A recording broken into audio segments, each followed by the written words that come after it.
Antes que llegar al final de nuestro periodo anterior, él estaba mencionando que yo estoy dando esto o refrescando esto nuevamente porque alguien hizo una pregunta por Canvas y eso es importante aclararlo. De hecho, las preguntas siempre tienen que ver, o la pregunta de él tenía que ver con eh, cómo determinar las cargas encerradas.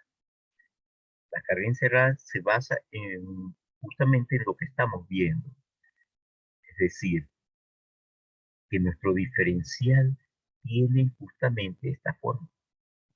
Y ese diferencial, si nos vamos a la presentación, sería esto que está acá. Voy a poner un poco más grueso para que lo podamos ver. Esto es el diferencial. Este es el diferencial de volumen o de carga. Coinciden. La posición del diferencial de carga y el diferencial de volumen coinciden. Si alteramos, aunque eso me va a alterar algunos de los dibujos que tengo aquí, eso no me va a importar mucho. Si alteramos el radio, podemos conseguir entonces cuánta carga hay. Cuando el radio R minúscula tiene ese valor que coloqué allí, nosotros entonces diríamos que estamos calculando la carga entre 0 y R. El valor de la carguita que hay en esa región, que es infinitamente delgada, es muy pequeño. Y la suma de cantidades pequeñitas es lo que nos va a interesar. Es decir, si ahora paso a variar desde 0 hasta R, conseguiría la carga total que hay de, en esta zona de 0 a R.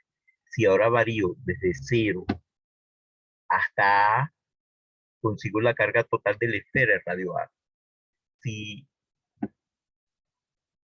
R ahora está en esta zona, lo que tenemos que acordarnos es que en este pedacito que está en blanco no hay contribuciones de carga. Allí, si hubiésemos tomado un diferencial de volumen pequeñito, él no encierra carga, porque ahí la densidad vale 0. Eso significa entonces que si queremos conseguir la carga total encerrada dentro de esa esfera de radio R minúscula, fíjense que esta de radio R minúscula es la esferita que coloqué aquí en rojo. Esa esferita roja es la que tiene el radio R minúscula. ¿Qué es lo que va a pasar? Que si deseo conseguir la carga encerrada dentro de la esfera de radio R minúscula, obviamente, ¿dónde hay carga dentro de la esfera de radio R minúscula? De 0 hasta A. Eso significa que si vamos a integrar, integramos de 0 hasta A en esa zona. Si ahora eh, estoy en esta otra zona, ¿qué es lo que tendría que hacer? ¿Cuáles son los objetos cargados? Primero diferenciamos cuáles son las zonas. Hay una zona de 0 hasta A, otra entre A y B, y otra de B a R. De B a R. Voy a quitar esta cosita que está aquí que me entorpece. De B a R. Quitarlo. Entonces, si quiero conseguir la carga total encerrada, los límites de integración serían de 0 hasta A con la densidad que tenga la esfera de radio A y desde B hasta R con la densidad que tenga la esfera de radio, pero en el cascarón está entre B y C. Si el radio de la superficie gaussiana es más grande,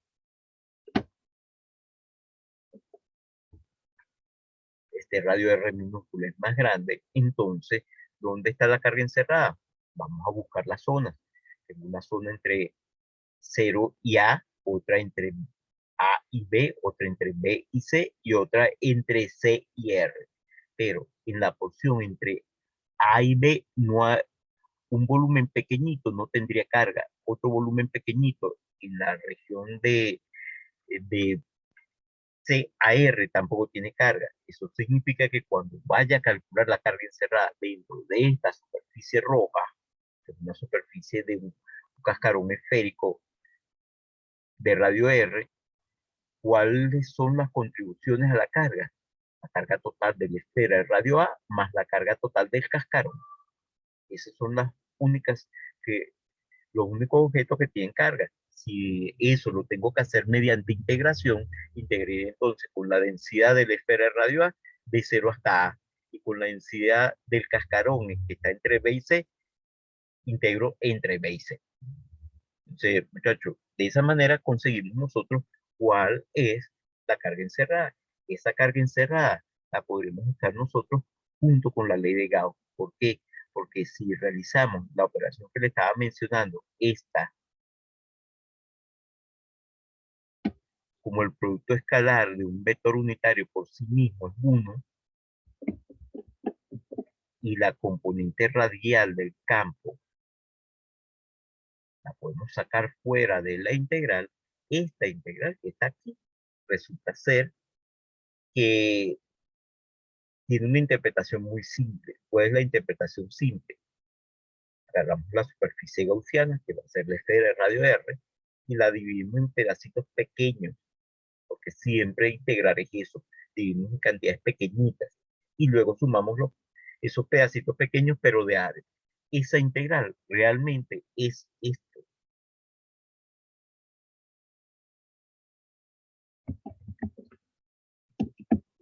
El área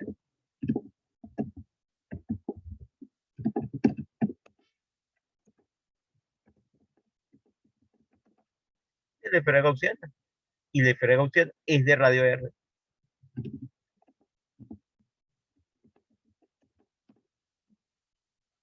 Y el área de una esfera es 4pi por el radio al cuadrado. O sea, eso significa que este término completo, que es el flujo, pero en función del campo, lo vamos a poner entonces en función de R. Pero su R es desconocido. ¿Cómo podríamos conseguir su R? Siempre y cuando, al aplicar la ley de Gauss, pudiéramos conseguir el otro lado. Y el otro lado requiere que consigamos la carga neta encerrada.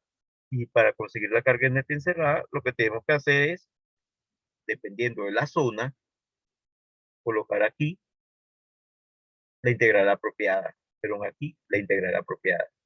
Rho diferencial de volumen. Esto, rho diferencial de volumen. Es decir, la carga va a ser igual a la integral de rho, que es una función de R, por el diferencial de volumen, que es 4pi por el radio al cubo, pero por el radio al cuadrado.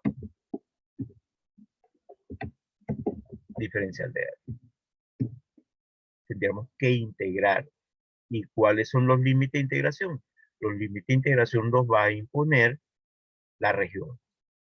Depende de la región.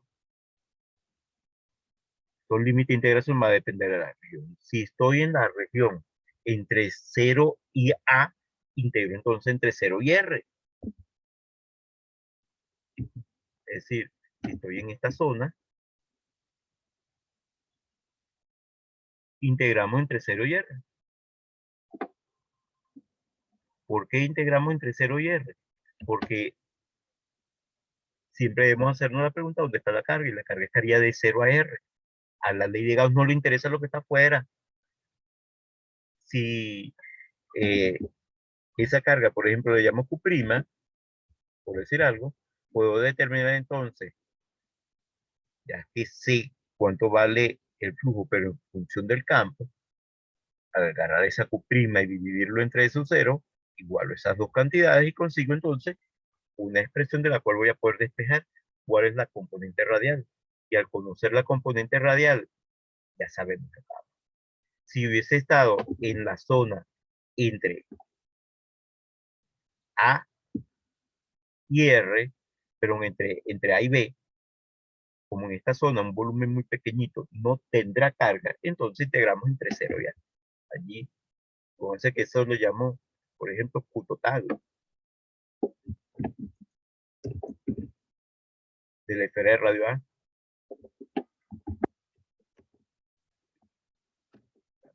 Así, tendremos que integrar entre 0 y A. Si estamos en esta otra zona, tendría que tomar en cuenta la densidad de esta región. Y allí tendría entonces que decir que sería bueno diferenciar las densidades. Por ejemplo, 1, la de la esfera interna, y 2, la de la esfera externa. Entonces nosotros tendríamos que poner algo así. Voy a llamar a esta Q doble prima. Aquí uno define, aquí yo no lo estoy escribiendo, qué es lo que significa cada una de ellas, pero lo estoy diciendo. Esto que está acá es la carga total de la esfera de radio A. Pero le tengo que sumar el pedacito de carga que hay entre B y R.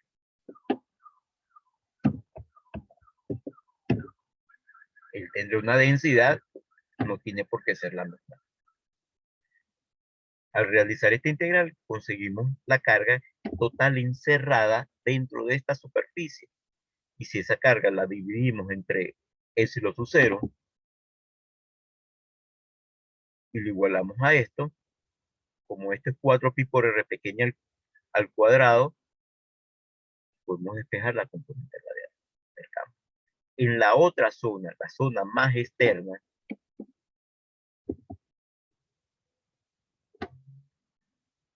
¿cuáles serían los límites de integración? Allí voy a llamar a esa carga simplemente total. ¿Cuál sería? ¿No? Son estas mismas integrales, pero esta otra entre B y C, porque es la carga total de la esfera de radio A más la carga total del cascarón que está entre B y C. Entonces, no sé si con esto aclaro la duda, porque una duda que me plantearon por Canva y que considero una duda importante, lo suficientemente importante como para dedicarle algún tiempo hoy. No sé si aquí está quien me planteó la duda. Si está, me lo dice, por favor. Sé que era un muchacho, pero no me acuerdo quién.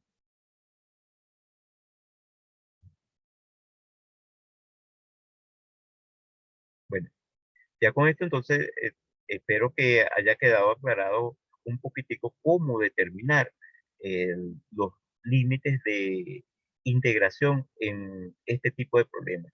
Muchachos, ¿quedó claro? Sí, profe. Sí, Bien, profe. bien, gracias. Claro.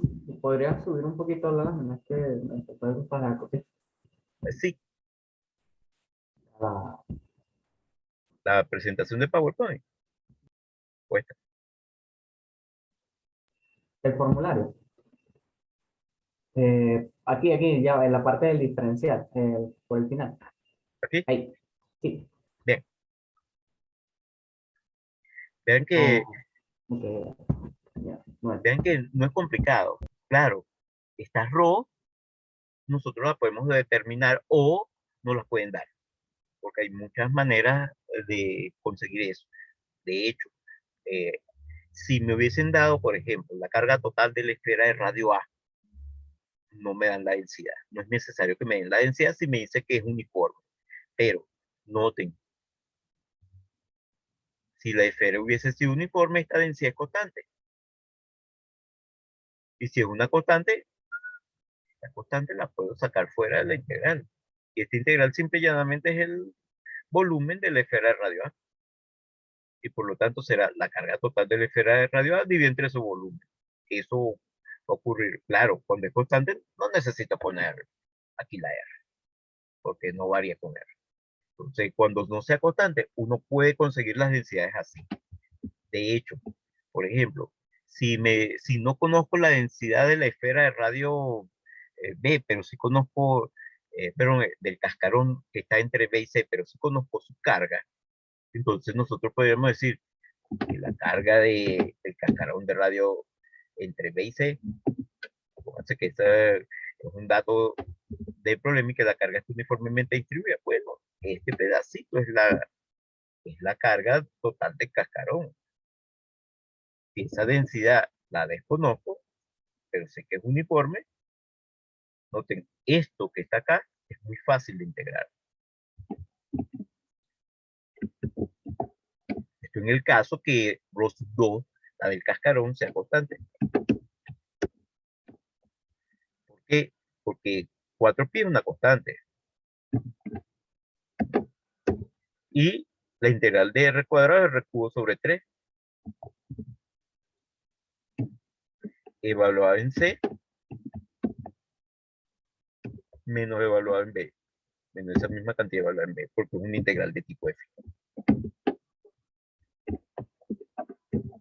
Y ya tendríamos entonces una expresión de la cual podríamos, ya que en este caso hipotético conocemos la carga del cascarón que está entre B y C, y sabemos sus dimensiones, conseguir cuánto vale la densidad de él. Y una vez que conocemos la densidad, podemos irnos, por ejemplo, a esta expresión y sustituir allí cuánto vale esa densidad para poder calcular cuál es el valor de la carga encerrada en esa región. Noten que hay variaciones, pero en esencia siempre es lo mismo. En esencia siempre es lo mismo. Entender bien que aquí, en esta porción, no hay carga. Muchas veces lo que nosotros nos causa dificultades para conseguir los límites de integración es justamente eso de que lo estamos llamando como R. Y aquí uno a veces dice, ay, pero si antes estaba integrando entre 0 y R, ¿por qué en esta otra zona no integro también entre 0 y R?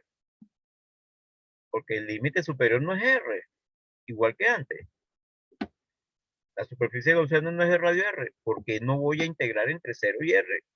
Y la respuesta es muy sencilla, es porque antes cualquier volumen muy pequeñito que nosotros tomásemos aquí tiene carga, pero ahora un volumen pequeñito que nosotros tomemos en esta región no tiene carga.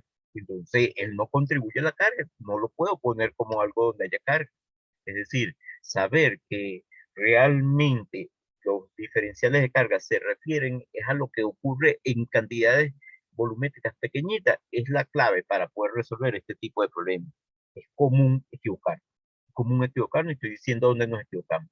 Y uno trata de ser, en cierta forma, no repetitivo con los errores comunes, pero tampoco que el error mío sea único en el mundo y nadie pueda cometerlo, porque en ese caso estamos inventando algo nuevo que a nadie más se le ocurrió y tal vez estemos violando hasta la propia matemática, cosas así. Es decir, si nosotros aquí en estas integrales, por ejemplo, se nos ocurre eh, poner una R mayúscula como el diferencial o A aquí, estamos violando la matemática y es un error común. ¿Por qué? Porque el de A, ¿cuánto va a valer este diferencial? Díganmelo ustedes, muchachos. ¿Cuánto vale el diferencial de A en ese problema hipotético que estamos realizando?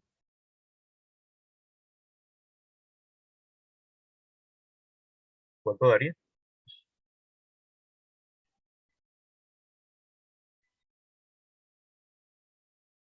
Si dan un valor, ¿cuánto vale el de A? Acuérdense que el problema es este, donde teníamos una esfera de radio A que está rodeada por un cascarón de radio interno B y radio externo C. Pero lo he mencionado ya varias veces, muchachos. ¿Cuál es la variable?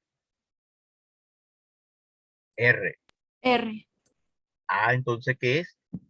Lo opuesto a una variable. ¿Y qué es lo opuesto a una variable? una constante. Una constante. Vuelvo a repetir entonces la pregunta. ¿Cuánto vale TA? Cero. Cero. Porque, Cero. Perfecto. Cero. Daría cero. Allá hay un error. Por supuesto. Cuidado. ¿Por qué? Porque si nosotros sustituimos, por ejemplo, esta fórmula aquí, hace que la RO en esa zona nos hubiese quedado algo así. Es un caso hipotético.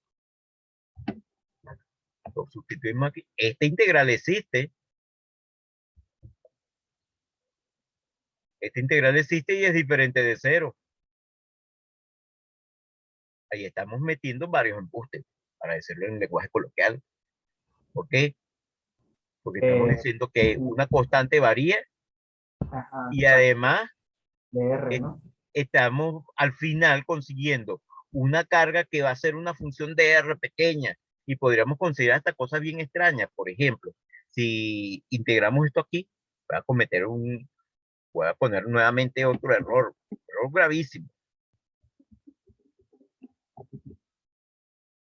Aquí hay varios errores, pero es bueno saber los errores para no cometerlos.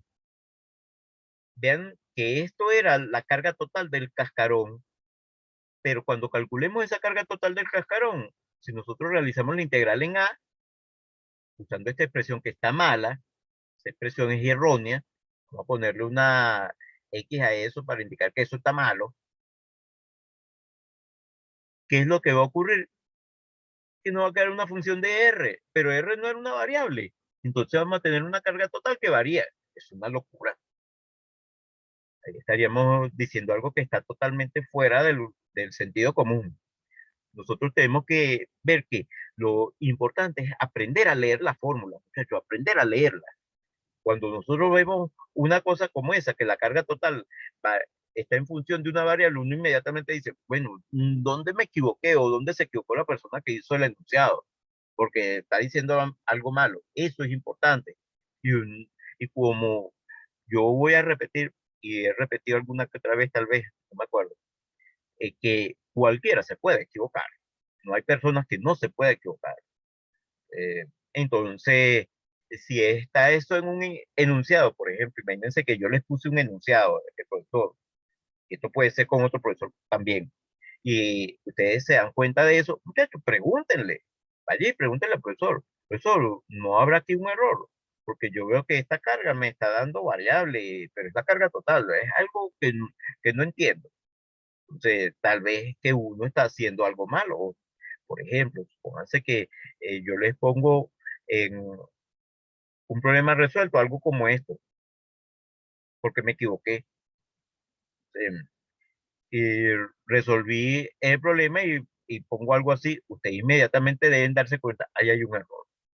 Eso debe ser un error. ¿Por qué? Porque la carga total no puede depender de R minúscula. Al final, después de realizar esta integral, eso va a quedar en función de R minúscula.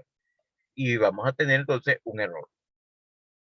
Porque una carga total no puede ser variable. Y R minúscula para nosotros es una variable. En cambio, si hubiese puesto aquí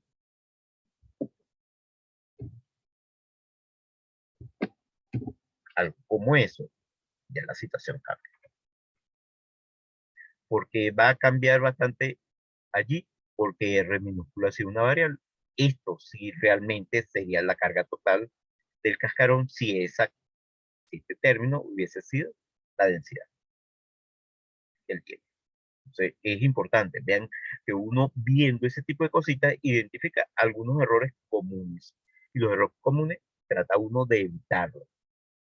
Uno puede cometer errores, sí, pero no los errores comunes. El, los errores comunes son algo que uno puede siempre evitar porque hay una advertencia. Es como cuando le dicen a uno, mira, que hay una curva cerrada, disminuye la velocidad. Un error común o tener una velocidad alta allí que uno está manejando. Uno trata de evitar ese error común. ¿Para qué? Porque pueden haber accidentes. Lo mismo ocurre aquí, puede ocurrir un accidente. Y ese accidente uno sabe cómo evitarlo.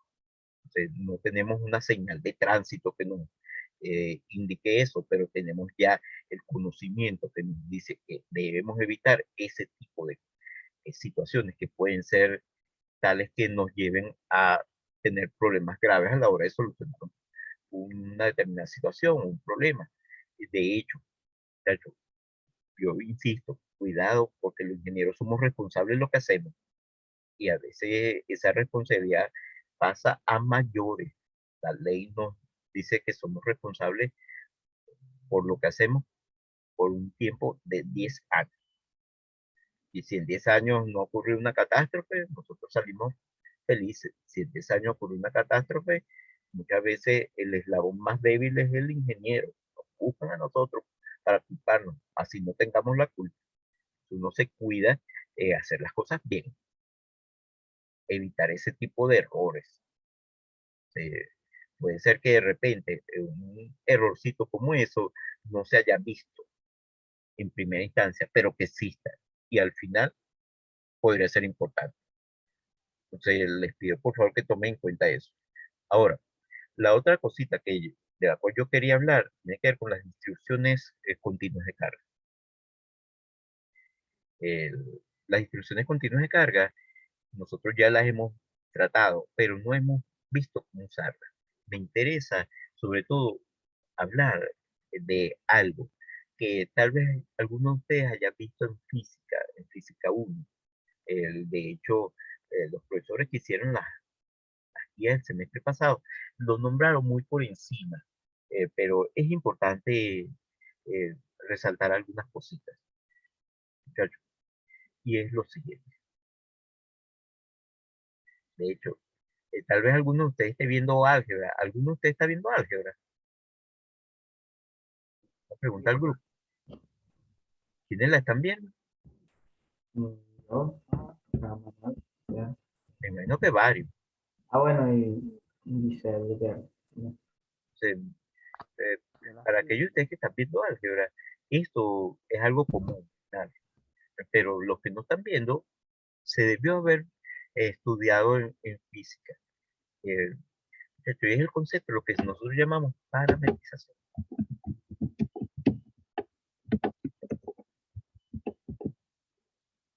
Uno vio en física 1 unas parametrizaciones, pero muchas veces uno no sabe ni siquiera qué significa la palabra parametrización.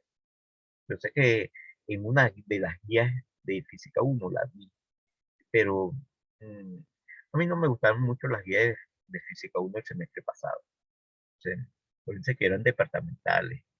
O sea, de hecho, algunos de ustedes tal vez esté viendo la materia en función de que aprobó física 1 el semestre pasado. Entonces, muchachos, una de las cosas que uno vio en física 1 tenía que ver, por ejemplo, con el movimiento rectilíneo uniforme.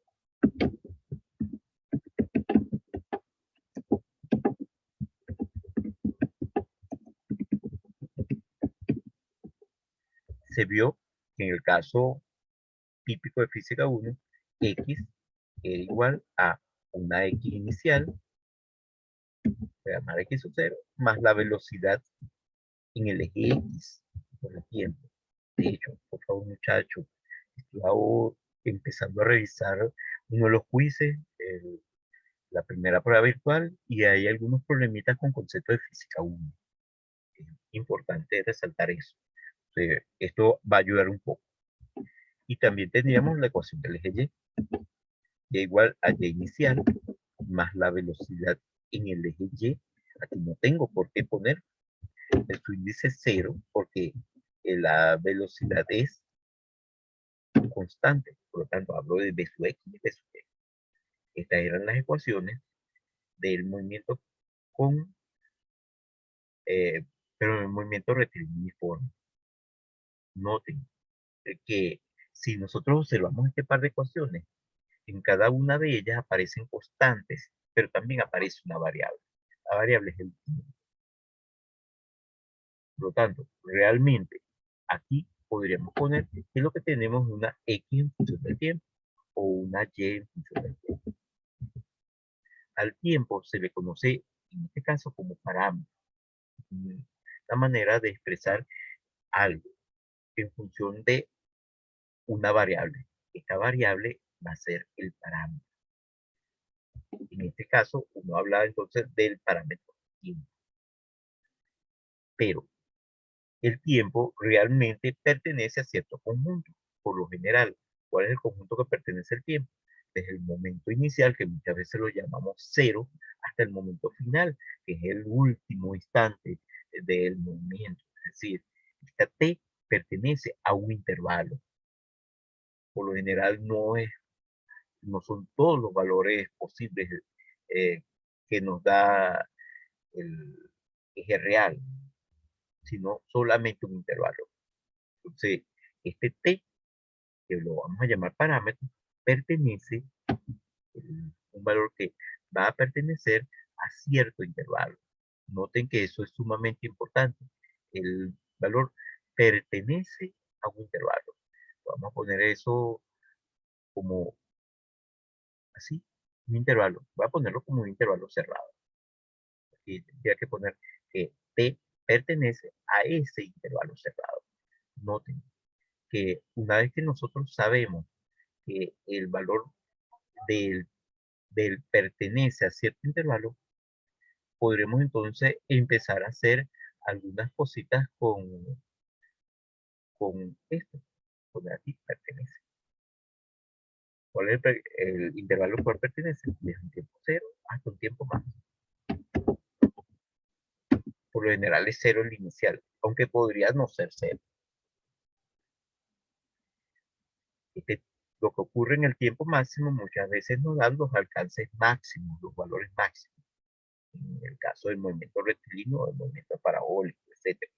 Pero este tipo de estrategia se puede aplicar a otro tipo de problemas. Pero lo que me interesa aquí, entre otras cosas, es que si nosotros escribimos un vector cuyas componentes fuesen x de t y y de t, entonces tenemos un vector expresado de forma paramétrica. Para distintos valores de t, conseguimos que cada una de estas expresiones nos dan valores de x de t o de y de t. Y esos son los valores del vector. Dicho de otra manera, aquí tenemos entonces un vector expresado de manera paramétrica. Esto es válido para otros tipos de movimientos. Por ejemplo, el movimiento circular uniforme.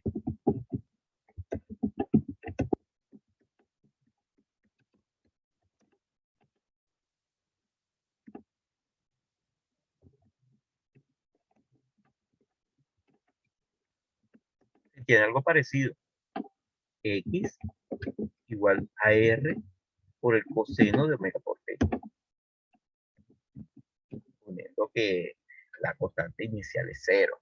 El ángulo inicial es cero. O si no, le ponemos un angulito ahí. Podría ser, por ejemplo, este. Inicial. Y la Y, algo parecido.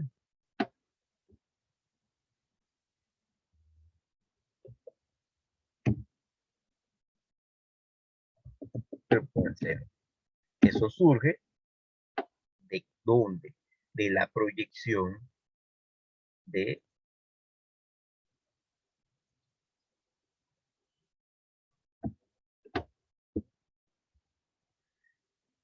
todo en un sistema coordenado. Se noten que para poder hablar de esa manera siempre tenemos que contar con un sistema coordenado. Si este es el eje X, este es el eje Y, y tenemos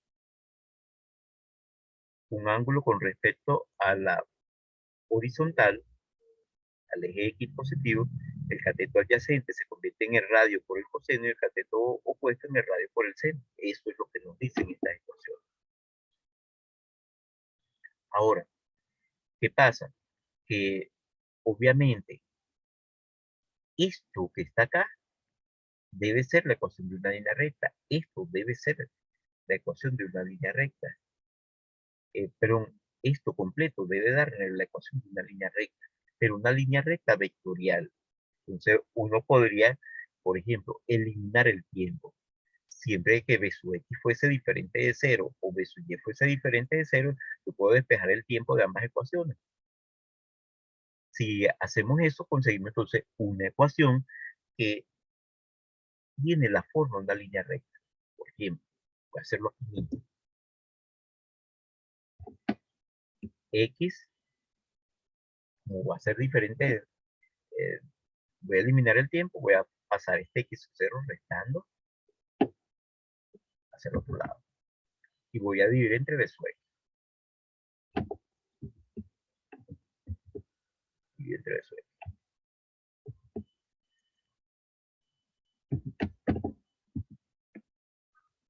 Eso daría el tiempo. Si eso mismo lo hago con la y, nos va a quedar entonces algo así. Y menos y sub 0 dividido entre b sub y, siempre y cuando b sub y sea diferente de 0 y b sub x también. Puedo eliminar la t de acá y llegar a una ecuación como esta. Obviamente, esta es la ecuación de una línea recta. Puedo pasar este b sub y hacia el otro lado y me queda la y igual a una pendiente por x más la axis en el origen, etcétera. De hecho, esta es la forma de la recta que pasa por dos puntos. O sea, porque b sub y entre b sub x es la tangente del ángulo que forma la línea recta con el eje X, es decir, la pendiente, etcétera. Entonces podríamos darnos cuenta que realmente esa es la ecuación de una línea recta. Entonces, el vector, dado de esta forma, es el vector que tiene la forma de una línea recta. Pero es importante indicar que el extremo del vector posición es el que nos dice realmente lo que nos interesa. Es decir, desde el centro de nuestro sistema de referencia sale el vector posición y el extremo es el que define la forma de la trayectoria, que estaría dada de forma paramétrica según estas ecuaciones. Eso es física 1. Esto no es algo que tenga que ver por ahorita con física 2. De hecho, de estas ecuaciones podría haber algo como esto. En la primera puedo conseguir algo así, que x entre r,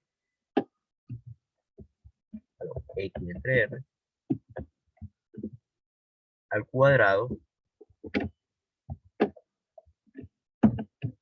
más y entre r al cuadrado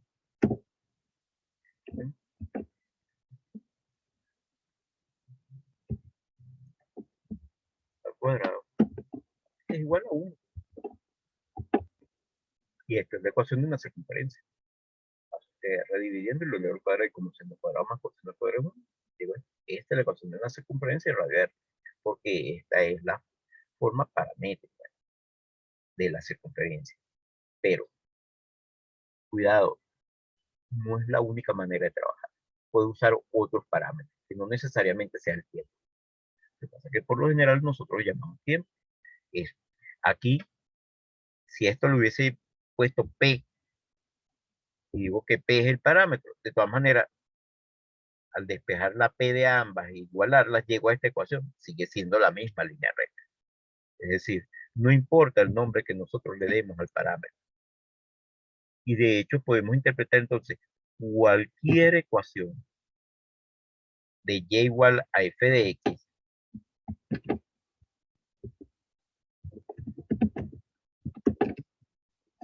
voy a hablar de función igual a f de x es también una forma paramétrica donde x es el parámetro, es decir, la variable independiente. Tendríamos entonces un par de ecuaciones. ¿Cuál sería el par de ecuaciones que estaría oculto aquí? Y igual a f de x y que x pertenece al conjunto similar a esto.